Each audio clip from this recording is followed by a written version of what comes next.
is calling the rising use of e-cigarettes by teenagers a, quote, public health tragedy. The agency must soon decide whether to increase regulations on these products that have attracted smokers trying to quit, as well as millions of kids who never smoked before. NBC News senior investigative correspondent Cynthia McFadden has more on the surge among teens and the critical decision to come. Olivia Gordon is part of what the FDA calls an epidemic.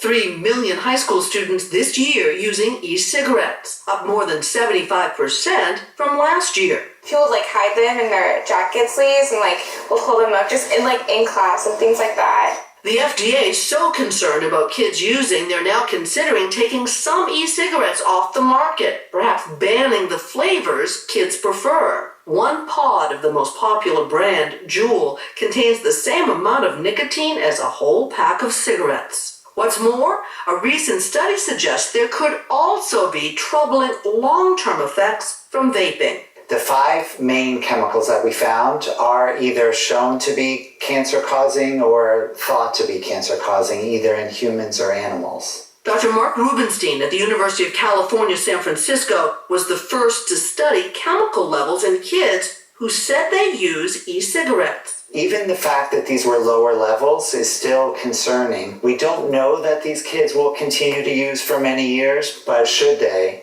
we expect to see some of these same negative outcomes that we see with cigarettes. Juul Labs is valued at $16 billion.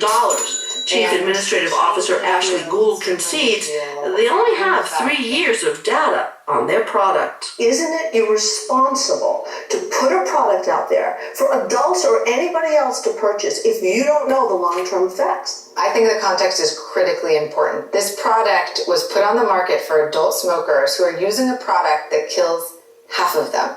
And there is the dilemma. A product that might be helpful for adult smokers is not good for kids. Period. Surely you don't want anyone to think that we're willing to sacrifice the kids who are juuling to the adults who have a smoking problem. Of course not. We need to protect kids from access and use of products like Juul, and we also need to support the 38 million adult smokers in our country, half of whom will die from smoking.